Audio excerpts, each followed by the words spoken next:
Geography.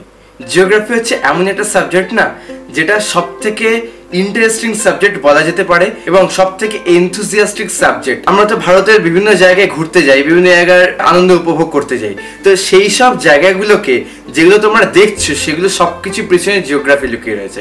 মানে geography সাবজেক্টটা বা ভূগোল সাবজেক্টটা এমনই যেটা তুমি যখন ভালো মতো বুঝতে পারবে তোমার ইন্টারেস্টটা সেই লেভেলে আসবে, যেটা আমার হয়েছে। কারণ আমি ছোটবেলা থেকে জিওগ্রাফি বা হিস্ট্রি নিয়ে অত পড়াশোনা করিনি, এবং হিস্ট্রি জিওগ্রাফি ছোটবেলা দেখলে আমি একটু দূরেই থাকতাম, মানে এই জিনিসগুলো আমার ঠিক পছন্দ হতো না হিস্ট্রি জিওগ্রাফি সাবজেক্টটা। কিন্তু একটা পার্টিকুলার টাইমে পরে জিওগ্রাফি সাবজেক্টটা এত সুন্দর ভালো লাগতে শুরু করলো যে আলাদাই ভালোবাসা এসে গেছে সাবজেক্টটায়। আমি অ্যাজ এ অ্যাসপিরেন্ট আমি একটা কথা বলবো, দেখো এখানে আমি তোমাদের কোনো কিছু শেখাবো না, কিছু বলবো না, কারণ এখানে আমি অ্যাসপিরেন্ট, তোমরা অ্যাসপিরেন্ট। আমি আমার আইডিয়াটুকু আমি জাস্ট শেয়ার করার জন্য ভিডিওটা বানাচ্ছি, যে আমি কি কি এক্সপিরিয়েন্স অর্জন করেছি জিওগ্রাফি সাবজেক্টটার পিছনে।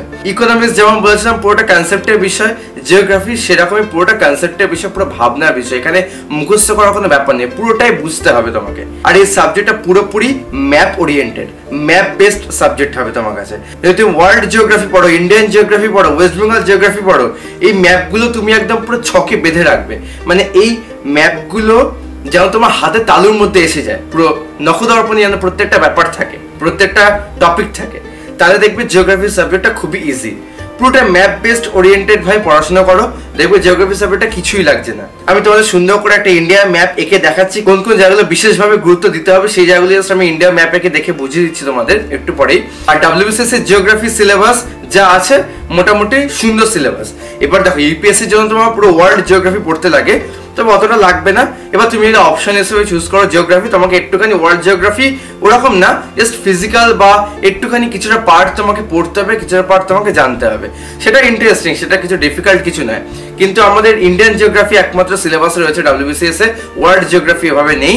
কিন্তু ওয়ার্ল্ড জিওগ্রাফি কিন্তু বেসিক কিছু কিছু কনসেপ্ট দরকার পড়ে ইন্ডিয়ান জিওগ্রাফি বোঝার জন্য। আজকে ইন্ডিয়ান প্লেটটা কিভাবে সৃষ্টি হয়েছে বা কিভাবে এসছে সেরকম সুন্দরভাবে জিনিসটা প্রথম থেকে বুঝতে লাগে, তার জন্য ভালো করে স্টাডি করতে লাগবে, ভালো করে ব্যাপারটা বুঝতে লাগবে। আর এই সাবজেক্টটা পড়তে গেলে না প্রত্যেকটা টপিক পড়ার সময় নিজের মনে প্রশ্নটা সৃষ্টি করবে। মানে কিভাবে আজকে এই জায়গা কেন ইন্ডাস্ট্রিয়াল এরিয়া, কেন এই জায়গাটা এগ্রিকালচারাল এরিয়া, কেন এখানে ক্লাইমেট এরকম, কেন ওয়েদার এরকম চেঞ্জ হচ্ছে ডেলি বেসিসে। তো সমস্ত কিছু এইভাবে বুঝবে, নিজেকে কোশ্চেন করবে, তাহলে দেখবে জিওগ্রাফিটা অনেক ইজি হয়ে গেছে। তো যাই হোক, চলো আমি তোমাদের ম্যাপটা এঁকে বুঝিয়ে বলে দিচ্ছি কোন কোন জায়গাগুলোকে বিশেষভাবে গুরুত্ব দেবে। So let's go.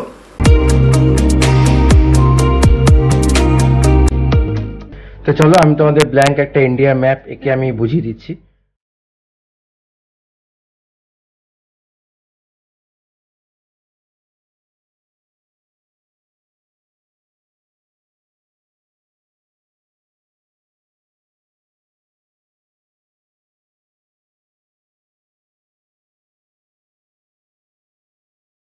যাকে একটা ওভারঅল আমি ট্রাই করলাম, কাশ্মীরের জায়গাটা একটুখানি ঠিক হচ্ছে। যাই হোক, আমি একটা জাস্ট ওভারঅল এঁকে তোমাদের জাস্ট বুঝিয়ে দিচ্ছি। বাংলাদেশটা আমি এখানে ডিভাইড করিনি, আর এখানে আমি নেপালটা তো সুন্দর করে ডিভাইড করিনি, সিকিমটা এখানে তুলেছি, ব্যাস এটুকুই। আচ্ছা, এবার যেটা তোমাদের বোঝানোর, এটা আমি একটুখানি কালো পেন দিয়ে ভালো করে মার্ক করে নিই, দাঁড়াও, তোমাদের বুঝতে সুবিধা হবে।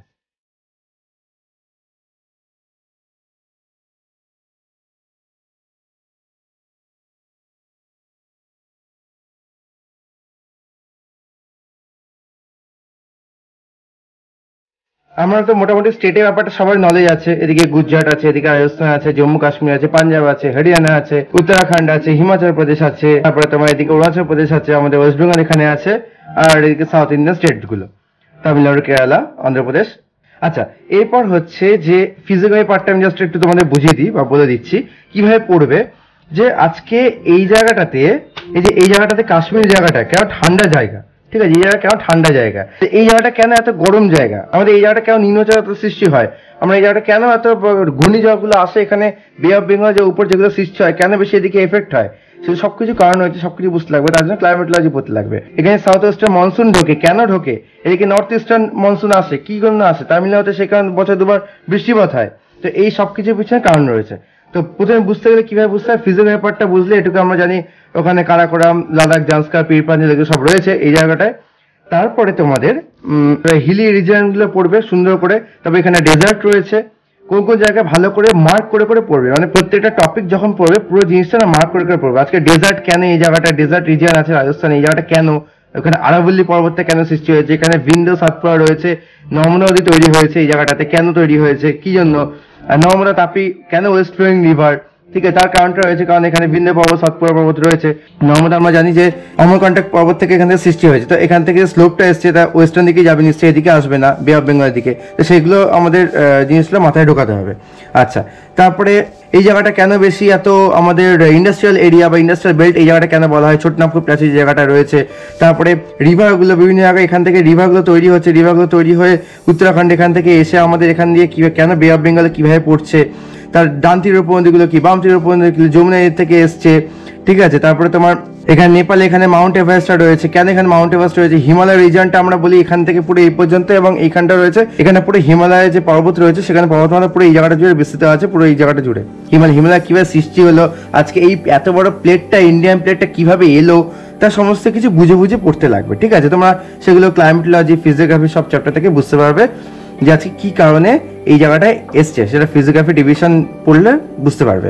ফার্স্ট ফিজিওগ্রাফি পার্টটা পড়ে নিলে, পর্বত সমস্ত কিছু দেখে নিলে, পর্বত কোথায় কি সৃষ্টি আছে, তারপরে এখানে ওয়েস্টার্ন ঘাট রয়েছে, এখানে ইস্টার্ন ঘাট রয়েছে, তারপরে নীলগিরিটা কোথায় আছে, নীলগিরি মানে যেখানে ওয়েস্টার্ন ঘাট ইস্টার্ন ঘাট জয়েন হচ্ছে, এখানে কোন জায়গাটাকে নীলগিরি আছে এই জায়গাটায়, এটা গেল হচ্ছে তোমার ফিজিওগ্রাফি পার্টটাতে। ডেজার্ট রিজিয়নটা পড়লে, ঠিক আছে। তারপরে এখানটা যে পর্বতগুলো রয়েছে মিজোরাম, নাগাল্যান্ড, মণিপুর এই জায়গাগুলো যে পর্বতগুলো রয়েছে কেন কি কারণ সৃষ্টি হয়েছে সেগুলো পড়ে নিলে, এই গেল ফিজিওগ্রাফি পার্টটা টোটালি। এরপর ধরো পড়বে নদী কিভাবে সৃষ্টি হয়েছে, নদীগুলো কেন স্লোপ এখান থেকে কেন সৃষ্টি হয়েছে, এখান থেকে গঙ্গোত্রী, গোমুখ, হিমবাহ থেকে, এখানে গ্লাসিয়ারগুলো থেকে কেন নদীর সৃষ্টি হয়, এইভাবে পথ দিয়ে বয়ে এসছে। তার কারণ হচ্ছে স্লোপটা আমাদের এরকম, সেই কারণে এত সুন্দর স্লোপ দিয়ে এসছে। তারপরে যমুনা থেকে গেছে, তারপরে তোমার এখান থেকে যে উপনদীগুলো রয়েছে বিভিন্ন গঙ্গার ডান তীরে বাম তীরে উপনদীগুলো বিভিন্ন দিকে ফ্লো করেছে, কারণ সবসময় টেন্ডেন্সি থাকবে একটা, দেখো বে অফ বেঙ্গল মানে এদিকে, মানে সবসময় টেন্ডেন্সি থাকবে একটা এদিকভাবে যেভাবে ফ্লো করে। এবার নদী একটা জল কি, জল তোমার যে জায়গাটা সুন্দরভাবে একটা জায়গায় পাবে সেখান থেকে ভ্যালি সৃষ্টি করে গিয়ে পড়বে, তো এবার সেই কারণে এখানটায় বেশি স্রোত বেশি থাকে, তাই জন্য যেখানে নদীর উৎপত্তি স্থলগুলো হয় তার সেই যেখানে ইয়াং স্টেজ বলা হয় সেই জায়গাটা বেশি ওয়াটারফলস তৈরি হয়, কারণ জলের স্রোতটা সেখানে বেশি থাকে। আর এইসব জায়গায় যেখানে এসে সমুদ্রে এসে মিশছে সেসব জায়গায় জলের ফোর্সটা কম থাকে, কারণ তার দরুন এখানে বিভিন্ন মিয়েন্ডার, বিভিন্ন বদ্বীপ অঞ্চলগুলো সৃষ্টি হয়ে থাকে। এখানে সুন্দরবন বদ্বীপটা রয়েছে আমরা জানি সবাই, তো এই কারণের জন্য এগুলো সৃষ্টি হয়, তো বিভিন্ন মিয়েন্ডার সৃষ্টি ঘটে, তো তার কারণে ল্যান্ডগুলো আরও আস্তে আস্তে বিস্তৃতি পাচ্ছে বা বৃদ্ধি পাচ্ছে, এইগুলো সমস্ত কিছু পড়তে লাগে, ভাবতে লাগে।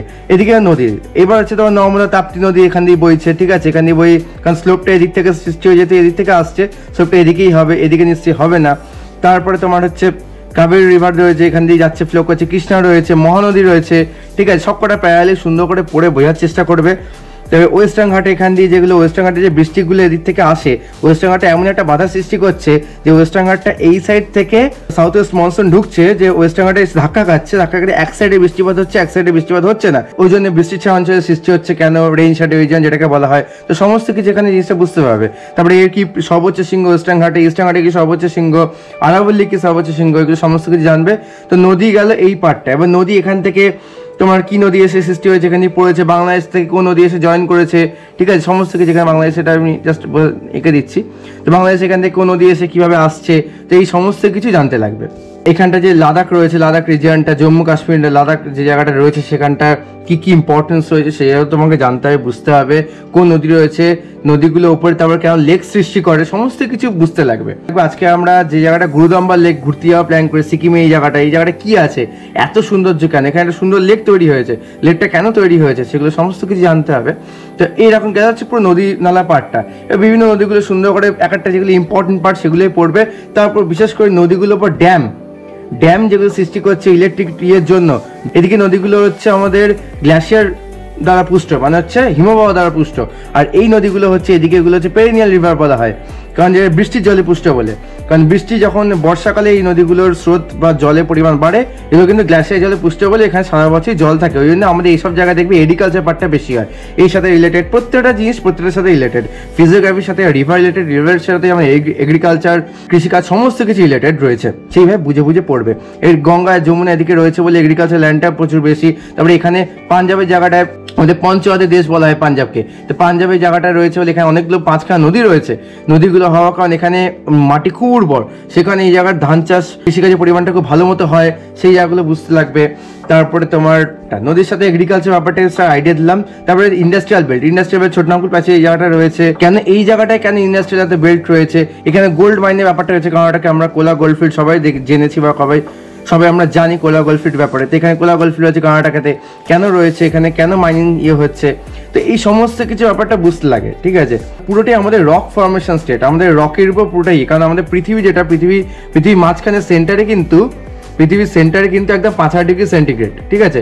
সেটা কিন্তু কখনো সম্ভব নয় কোনো কিছু পৌঁছানো।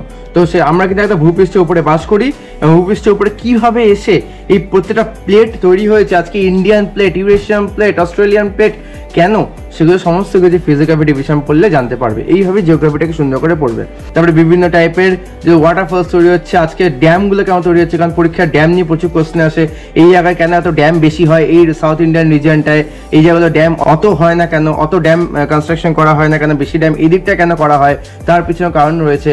আমাদের ইন্ডিয়ান এই প্লেটে বিভিন্ন জায়গায় বিভিন্ন রকমের জলের ব্যাপার রয়েছে, কিছু কিছু জায়গায় মাটির তলার জলের লেভেলটা কম, মানে অনেক মাটি খুঁড়ে জল বার করতে হয়, অনেক জায়গায় আবার কম মাটি খুলে জল বেরিয়ে আসে। সেই জায়গাগুলো কেন আজকে কেন সৃষ্টি হচ্ছে, তার পিছনে প্রত্যেকটা ক্ষেত্রে এগ্রিকালচার পার্ট লুকিয়ে রয়েছে। কারণ আমাদের ইন্ডিয়া হচ্ছে এগ্রিকালচারাল কান্ট্রি, এগ্রিকালচার দিকটা সব থেকে বেশি জিডিপি আমাদের এগ্রিকালচার মেন সেক্টর থেকে আসে, কারণ প্রাইমারি সেক্টরের মধ্যে এগ্রিকালচার পার্টটা পড়ছে, তো আমরা সবাই জানি। তো এগ্রিকালচারটা কেন এত গুরুত্ব দেওয়া হয়, তো আমাদের এত নদ নদী রয়েছে, এত উর্বর জমি রয়েছে, সেই কারণে এগ্রিকালচার ব্যাপারটা বেশি গুরুত্ব দেওয়া হয়ে থাকে। তো এই পার্ট তোমার আছে ক্লাইমেটের দিকটাতে, কেন ওয়েদারের, আজকে ওয়েদার মানে কি, ওয়েদার মানে হচ্ছে তোমার ডে টু ডে যে ওয়েদার চেঞ্জ হচ্ছে, আজকে বৃষ্টি হচ্ছে, কালকে রোদ হচ্ছে, দ্যাট ইজ কল্ড ওয়েদার। আর ক্লাইমেট হচ্ছে মানে যে অনেক বছরের একটা নির্দিষ্ট সময়ে, সেই সময়টাকে পরীক্ষা নিরীক্ষা করে বিবেচনা করে সেখানকার ক্লাইমেট কিরকম সেটা বলা হয়ে থাকে। যে আজকে বর্ষাকাল, আজকে শীতকাল, বর্ষাকাল মানে কি, সেই টাইমটা বৃষ্টি হয়, সেই টাইমটা প্রচুর বৃষ্টিপাত ঘটে বলে বর্ষাকাল নাম দেওয়া হয়েছে। শীতকাল মানে কি, সেই জায়গাতে প্রচুর ঠান্ডা ওয়েদার আমাদের বিরাজ করে, সেই কারণে শীতকাল বলা হয়েছে। তো প্রত্যেকটা জিনিসের কারণ রয়েছে, শরৎ, হেমন্ত, বর্ষা সমস্ত কিছুই এই আজকে এই জন্য দায়ী। আচ্ছা, তো এরপর আসছি তোমার ক্লাইমেটের ব্যাপারটা। এখানে সাউথ ওয়েস্ট মনসুন ঢুকছে এদিক থেকে, এই জায়গা থেকে কেন মনসুন ঢুকছে, তার পিছনে কারণ হচ্ছে ক্লাইমেটটা পড়তে লাগবে। এবং এর থেকে নর্থ ইস্টার্ন কেন মনসুন এদিক থেকে আসছে, সেই কারণে এখানে এই তামিলনাড়ুর জায়গাটা দুবার ধরে বৃষ্টিপাত হচ্ছে, এদিক থেকে মনসুনের আবহাওয়াটা পাচ্ছে, আবার এদিক থেকেও পাচ্ছে। আছে বাই দ্য ওয়ে, আমি এখানে আন্দামান নিকোবরটা আঁকিনি, আন্দামানটা এখানে হবে, আমি জাস্ট আঁকিনি, আমি বলে দিলাম। আন্দামানের দিকে বৃষ্টিপাতটা ঘটে প্রচুর পরিমাণে, এইসব আন্দামানে আগে এসে আমাদের সাউথ ওয়েস্ট মনসুন অ্যাটাক করে, তারপরে কেরালায়, প্রত্যেকটা জায়গাতে বুঝতে হবে, ঠিক আছে। তারপরে এই জায়গাটা, এই বে অফ বেঙ্গলে এত নিম্নচাপ কেন সৃষ্টি হয়, বে অফ বেঙ্গল নিম্নচাপ সৃষ্টির কারণ কি, তার পিছনে বহুত কারণ রয়েছে। হাই প্রেশার লো প্রেশার কিভাবে ফর্ম করে সেটা জানতে হবে তোমার, কারণ হাই প্রেশার লো প্রেশারের উপর ডিপেন্ড করে এই ঘূর্ণিঝড় বা সাইক্লোনগুলো সৃষ্টি হওয়া, এই সাইক্লোনের পরিবর্তে কি কি এফেক্ট হতে পারে। তারপরে ওয়েদার খারাপ থাকলে সেটা তার জন্য কিরকম, দীঘা যেমন আমরা কিছুদিন আগে দেখলাম স্টর্ম সার্জ হয়েছে, স্টর্ম সার্জ কেন হচ্ছে, তার পিছনে কারণ রয়েছে, এবং তার এফেক্টে কি হয়, সমস্ত কিছু গুরুত্বপূর্ণ রয়েছে, সমস্ত কিছু প্রত্যেকটা ক্ষেত্রে প্রত্যেকটার সাথে রিলেটেড। আচ্ছা, তো তারপরে হচ্ছে তোমার এখানে নিম্নচাপ যে সৃষ্টি হচ্ছে, কেন নিম্নচাপগুলো এদিকে আস্তে আস্তে গিয়ে এদিকে কেন ঘুরে যায়, তার পিছনে কারণ হয়েছে। এগুলো অতটা ডেপথে লাগবে না প্রিলিমসের জন্য বা মেইনসের জিওগ্রাফি কোশ্চেনের জন্য, এগুলো অপশনাল সাবজেক্টের বেশি গুরুত্ব দেওয়া হয়ে থাকে। তো যাই হোক, এইগুলো সমস্ত কিছু কেন সৃষ্টি হচ্ছে সেটা তোমাকে জানতে লাগবে। আর যে ক্লাইমেট রিজিয়নটা বা এখানে নিম্নচাপ সৃষ্টি হয়, কেন বঙ্গোপসাগর থেকে নিম্নচাপ সৃষ্টি হয়, আমাদের ওয়েস্ট বেঙ্গলে, বাংলাদেশে, উড়িষ্যাতে এত অ্যাটাক করে, তার পিছনে কারণ রয়েছে। তো এইগুলো এইভাবে বুঝতে লাগবে। তারপরে বিভিন্ন টুরিস্ট প্লেসগুলো বিভিন্ন জায়গায় রয়েছে, তার বিভিন্ন সিগনিফিকেন্স রয়েছে, সমস্ত কিছু এখানে রয়েছে। জাস্ট আমি এই বেসিক আইডিয়াগুলো দিলাম, কারণ অনেক জায়গায় পরীক্ষায় এমন একটা ড্যাম দিয়ে দেয়, কিছু কিছু রিজার্ভার দিয়ে দেয়, যেগুলো আমরা পারি না বা আননোন আমাদের কাছে, সেগুলো কিন্তু মানে মোটামুটি তোমাকে ম্যাপ ওরিয়েন্টেড স্টাডি করলে তুমি একটা আইডিয়া করতে পারবে, সেইভাবে তোমাকে ম্যাপ ওরিয়েন্টেড স্টাডিটা করেই জানতে লাগবে, এগুলো মুখস্থ করে কখনো হবে না। তারপরে কোন রিভারটা কার উপনদী, কোন নদী কোথা থেকে সৃষ্টি হয়েছে, সমস্তগুলো তোমাকে জানতে লাগবে। গোদাবরী যেমন এখান থেকে সৃষ্টি হয়েছে সেটা তোমায় জানতে লাগবে। তো এই সমস্ত কিছু কারণ রয়েছে, এবং এই ফিজিওগ্রাফি, ক্লাইমেট আর হচ্ছে তোমার এই রিভার, এগ্রিকালচার, এই সমস্ত দিকটা কিছু মেইন গুরুত্ব দেবে পরীক্ষার ক্ষেত্রে, যেটা আমি পড়ি আর কি, এবং যেগুলো বেশি ইম্পর্টেন্স দিতে হবে, তাহলে দেখবে সুন্দর করে জিনিসটা তোমাকে মাথায় ঢুকবে। আজকে ওয়েস্ট বেঙ্গলের জায়গাটা কেন, ওয়েস্ট বেঙ্গল এখানে দার্জিলিং রয়েছে কেন, আর ওয়েস্ট বেঙ্গল এমন একটা জায়গা ভেবে দেখবে, ওয়েস্ট বেঙ্গলে কিন্তু আমাদের শীতের ওয়েদারও রয়েছে, আবার আমাদের সমুদ্রের ধারেও ওয়েদার রয়েছে, এবং আমাদের মিডিলে যে ট্রপিক্যাল ক্যান্সার যাচ্ছে তার যে রিজিয়নটা সেটাও ওয়েদারটা বিরাজ করছে। তো সমস্ত কিছু দিক থেকে কিন্তু গুরুত্বপূর্ণ একটা ওয়েস্ট বেঙ্গল এমন একটা জায়গা, ওয়েস্ট বেঙ্গলকে একটু বেশি গুরুত্ব দেওয়া হয়ে থাকে। কত ডিগ্রি থেকে কত ডিগ্রি ল্যাটিটিউড, কত ডিগ্রি লংটিটিউড, সমস্ত কিছু সুন্দর করে জানতে লাগবে। নর্থ থেকে পুরো সাউথের ডিস্টেন্স কত, ওয়েস্ট টু ইস্ট পুরো ডিস্টেন্স কত, সেগুলো তোমার জানতে লাগবে। তারপরে আর্থ রোটেশনের জন্য কিভাবে ক্লাইমেট চেঞ্জ হয়, ওয়েদার চেঞ্জ হয়, বিভিন্ন জেট স্ট্রিম উপরে যে কাজ করছে তার জন্য কি এফেক্টগুলো হয়, সেগুলো সমস্ত কিছু জানতে পারবে। পুরোটা ম্যাপ ওরিয়েন্টেড। আজকে ওয়ার্ল্ড ম্যাপ যেমন রয়েছে, ওয়ার্ল্ড ম্যাপ থেকে ভালো করে একটু জানলে ইন্ডিয়া ম্যাপটা পুরো আইডিয়াটা অনেকটা হয়ে যায়, আর ইন্ডিয়া ম্যাপ আইডিয়া হলে ওয়েস্ট বেঙ্গল ম্যাপটা আরো ভালো মতো আইডিয়া হয়ে যায়। তো একটার সাথে একটা রিলেটেড। এবং জাস্ট আমি উপর বললাম ইন্ডাস্ট্রিয়াল বেল্ট, এগ্রিকালচার, তারপরে মানুষের বসবাস, আজকে ন্যাচারাল ভেজিটেশন কেন, তারপরে হ্যাঁ একটা জিনিস ভুলে গেছি, ন্যাচারাল ভেজিটেশন বলতে মনে পড়লো, ন্যাশনাল পার্ক, বায়োস্ফিয়ার রিজার্ভ, এগুলো কোথায় কোন জায়গায় রয়েছে, যেমন কর্ণাটকে বন্দিপুর, তারপরে মুদুমালাই, এইসবগুলো রয়েছে এই জায়গাতে রয়েছে। তারপরে আমাদের ওয়েস্ট বেঙ্গলে 5খানা ন্যাশনাল পার্ক রয়েছে বা বায়োস্ফিয়ার রিজার্ভ রয়েছে। তারপরে তোমার কোন স্টেটে কোন জায়গায় কি ন্যাশনাল পার্কগুলো রয়েছে, কোথায় বার্ড স্যাংচুয়ারি রয়েছে, কোথায় বেশি tiger reserve, project tiger launch করা হয়েছে, বা কোথায় বেশি টাইগার করে, সমস্ত কিছু রিলেটেড এগুলোর জন্য কারেন্ট অ্যাফেয়ার্স বেসড একটু স্টাডি করতে লাগে। বিশেষ করে ড্যাম, ন্যাশনাল পার্ক, এই জিনিসগুলো এমনভাবে দিয়ে দেয় না পরীক্ষা হলে, তখন মনে হয় যে এটা কোথায় কোশ্চেনটা এসছে। তো এরকম যাতে না হয় সেই জন্য সুন্দরভাবে ম্যাপ ওরিয়েন্টেড স্টাডিটা দরকার। প্রত্যেকটা জিনিস, আজকে রাজস্থানে এখানটা একটা কথা বলে আর কি, সরস্বতী রিভার ছিল যেটা এখন বিলুপ্ত হয়ে গেছে, সেটা কেন বিলুপ্ত হয়েছে। তারপরে এই জায়গাটা গুজরাটের জায়গাটা কেন রান অফ কাজ, মানে বলতে গেলে আমি বলতে শুরু করি আর কি, অনেক কিছু বলার আছে কিন্তু অত কিছু বলার সুযোগ নেই বা সময়টা নেই বলে বলতে পারছি না, ছোট ভিডিওর মধ্যে আমাকে দেখাতে হবে বলে। এখানে রান অফ কাজ হয়েছে, রান অফ কাজ থেকে কেন আমাদের লবণ উৎপন্ন হয়, রান অফ কাজ কেন তৈরি হচ্ছে, রান অফ কাজ কেন সৃষ্টি হয়েছে, এই জায়গাটা একটা সমুদ্র ছিল, কেন সমুদ্র জলটা শুকিয়ে গেছে, তার পিছনে কারণ হয়েছে। তারপরে এখানে কেন ন্যাচারাল পোর্ট বেশি, কারণ এখানে সি বিচ গুলো দেখবে তুমি খুব কম আছে, গোয়ার জায়গাটা সব থেকে বেশি আছে, স্নান করার জায়গা কিন্তু এই আমাদের বে অফ বেঙ্গল সাইডটাই সবচেয়ে বেশি থাকে, তার পিছনে কারণ রয়েছে, পরে আরো অনেক বলবো। যাই হোক, এই হচ্ছে ব্যাপারটা, এই হচ্ছে ওভারঅল একটা স্টাডি করবে, এই কয়েকটা চ্যাপ্টার ভালো করে গুরুত্ব দেবে, এবং তার রিলেটেড তুমি যখন ভাববে সমস্ত কিছু ইম্পর্টেন্স বুঝতে পারবে। এবার একটা কথা বারবার ধরে বলছি, ঘোরাটা কিন্তু মেইন ইম্পর্টেন্ট। তুমি যে জায়গাগুলো ঘুরতে যাবে সেই জায়গাগুলো নিজের চোখে বইতে পড়া বা ম্যাপে দেখা আর নিজের চোখে দেখার মধ্যে অনেক কিন্তু পার্থক্য আছে। তারপর একটা জিনিস, যে ন্যাশনাল হাইওয়ে সব থেকে লংগেস্ট ন্যাশনাল হাইওয়ে কোনটা, যেটা আমাদের কাশ্মীর থেকে কন্যাকুমারী পর্যন্ত আসছে, সেটাই জানতে লাগবে। কারণ NH-44 বা NH-7 যেটা বলা হয়, বা NH-44 সেটা সব থেকে বড় আমাদের ন্যাশনাল হাইওয়ে এখনো পর্যন্ত ইন্ডিয়াতে। তবে কোন ন্যাশনাল হাইওয়ে, যেমন আমরা বলি কলকাতার এখানটা আছে দিল্লি রোড বলে অনেক চেল্লামিল্লি করি, যেটা আমরা বলি, আমরা অনেকে ঘুরতে যাই সেই জায়গাতে, দিল্লি থেকে দিল্লি রোডটা কানেক্ট করছে, এই ইউপি বিহার এসব হয়ে যাচ্ছে। এটা এই ন্যাশনাল হাইওয়েটার নাম কি, NH-2টা কেন বলা হয়, সেটা এখন বর্তমানে NH-19 হয়েছে অবশ্য। তো সেগুলো তোমাকে জানতে হবে, কারেন্ট অ্যাফেয়ার্স বেসড এগুলো কোশ্চেন আসে ন্যাশনাল হাইওয়ে নিয়ে। তবে ন্যাশনাল ওয়াটারওয়েজ কোন জায়গায় সব থেকে বেশি লংগেস্ট বা হাইয়েস্ট ন্যাশনাল ওয়াটারওয়েজ কোথায় আছে, ইম্পোর্ট এক্সপোর্ট হচ্ছে কোন বন্দরের মাধ্যমে বেশি হয়, কোন ওয়েতে কোন ওশিয়ান দিয়ে আমাদের ইম্পোর্ট এক্সপোর্টটা বেশি হবে, সেগুলো জানতে হবে সমস্ত কিছু। এগুলো চায়না থেকে কীভাবে আমাদের প্রোডাক্টগুলো আসছে, এখানে নাথুলা পাস আছে সিকিমে, কতটা ইম্পর্টেন্ট। তবে পাসগুলো ভালো করে পড়বে, কোন পাস কোন কান্ট্রির সাথে কানেক্ট করেছে, তারপরে কোন পাসগুলো কোন কিসের ক্ষেত্রে কতটা ইম্পর্টেন্স। নাথলা পাস ও অ্যানশিয়েন্ট সিল্ক রুট বলা, এখান থেকে অনেক আমাদের চায়না থেকে বিভিন্ন আমাদের পার্টসগুলো এখানে ম্যাক্সিমাম ঢোকে। তারপরে আমাদের এখানে খিদিরপুর ডক এরিয়া রয়েছে, সুন্দরবনে বদ্বীপ অঞ্চল রয়েছে, যেখানে আমাদের রয়্যাল বেঙ্গল টাইগাররা থাকে। এখানে বদ্বীপ অঞ্চল কেন সৃষ্টি হয়েছে এখানটাতে, তারপর সুন্দরবনই বা কেন, সেগুলো তোমাকে জানতে লাগবে। আস্তে আস্তে এগুলো ধীরে ধীরে এক্সটেন্ড করছে, এবং এক্সটেন্ড করার কারণটা কি, এগুলো প্রত্যেকটা রিভারে, তুমি যখন রিভারে পুরো ইউথ থেকে ম্যাচিওর স্টেজ পর্যন্ত পড়বে, সেই জায়গাটা পুরোটা ক্লিয়ার হয়ে যাবে কেন। তারপরে কেন মিয়েন্ডারগুলো ফর্ম করে, ছোটো ছোটো বদ্বীপ কী জন্য ফর্ম করে, এবার চিল্কা হ্রদটা কেন এখানটাতে, সেটা তোমাকে জানতে লাগবে। তো এগুলো প্রত্যেকটা ক্ষেত্রে প্রত্যেকটা ইম্পর্টেন্স রয়েছে, সেগুলো যত পড়বে তত জানতে পারবে, যত ভাববে তত বেশি বুঝতে পারবে। এইভাবে স্মার্ট ওয়েতে সুন্দরভাবে জিওগ্রাফিটাকে পড়তে লাগবে। তো একটা বেসিক আইডিয়া আশা করি তোমাদের দিয়ে দিলাম, যে এই কিভাবে তোমাদের পড়তে লাগবে, কিভাবে পড়বে, এবং কিভাবে স্ট্র্যাটেজি মেনটেন করে সুন্দরভাবে এগোবে জিওগ্রাফি সাবজেক্টটাকে নিয়ে। মাঝে মাঝে আমাদের ঘুরতে যেতে ইচ্ছে করে, এবং সেই জায়গায় যখন ঘুরতে যাবে না, তখন ঘুরতে যাওয়ার ইন্টেনশনটা রাখবে যেন ওখানে গিয়ে আমার কিছু হেল্পফুল হয়, মানে সেই জায়গাটা জিওগ্রাফিক্যাল সিগনিফিকেন্স বা জিওগ্রাফি জিওগ্রাফিক্যাল ইম্পর্টেন্স সম্বন্ধে কিছু জানতে পারি, সেইভাবে ঘুরতে যাবে। অনেকে বন্ধুরা বলবে চল ভাই দীঘা ঘুরে আসি, চল একটুখানি দুদিন একটু এনজয় করে আসি। ওটা খারাপ না, খারাপ কিছুই না, কিন্তু তুমি দীঘা যাওয়ার থেকে ওই দুদিন যদি তুমি এমন একটা জায়গায় যাও যেখানে তোমার গেলে কাজে দেবে, বা তুমি সেই জায়গার ইম্পর্টেন্সটা বুঝতে পারবে, বা যেটা তোমার পরীক্ষার ক্ষেত্রে কাজে লাগবে, সেই জায়গাটা ঘুরতে যাওয়াটা বেটার না প্রিপারেশন লাইফে। তো সেগুলো আমি মেনটেন করার চেষ্টা করি, যে যে জায়গাগুলো ঘুরতে চাই সেগুলো যাতে একটু হলেও উপকার হয় আমার নিজের সুবিধার জন্য, সেই জায়গাগুলোতে বেশি ঘুরতে যাওয়ার চেষ্টা করি। তো আমি এটা পরবর্তীকালে যে জায়গাগুলো ঘুরতে যাব তোমাদেরকে সেখানকার সিগনিফিকেন্স গুলো বুঝিয়ে বলে দেবো আমি। যেমন আন্দামান নিকোবর ঘুরতে গেছিলাম, কিন্তু তখন অত আন্দামান নিকোবর নিয়ে স্টাডি করে যাইনি, সেই জায়গাটা ভালো করে আমি সিগনিফিকেন্সটা বুঝতে পারিনি। ওই সেলুলার জেল দেখেছি, সবকিছু দেখেছি। আর রস এন্ড স্মিথ আইল্যান্ড বলে একটা জায়গা আছে, সেখানে সবকিছু দেখেছি।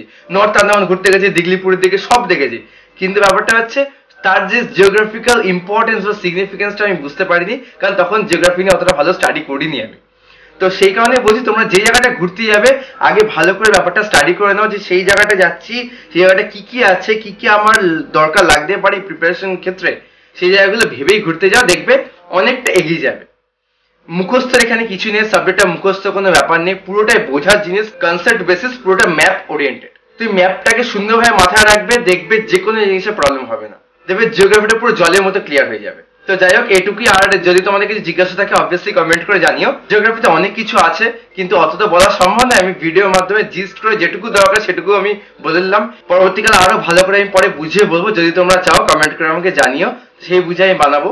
তো একটা জাস্ট ওভারঅল আইডিয়া আমি তোমাদের দিয়ে দিলাম যে জিওগ্রাফিটা কিভাবে পড়বে, যেভাবে আমি পড়েছি বা আমি পড়ে সেই জায়গাটাকে রপ্ত করেছি, তোমরা সেইভাবে পড়ে যাতে উদ্ধার করতে পারো, আমি জাস্ট আইডিয়াটা তোমাদের দিয়ে দিলাম। তো যাই হোক, ভিডিওটা ভালো লাগে ছোট করে লাইক করে দিও, আর চ্যানেল নতুন হলে চ্যানেলটাকে সাবস্ক্রাইব করে দিও, যারা অ্যাসপিরেন্ট তাদের মধ্যে শেয়ার করে দিও। তো চলো আজকে ভিডিওটা এখানেই, দেখা হচ্ছে পরের ভিডিওতে।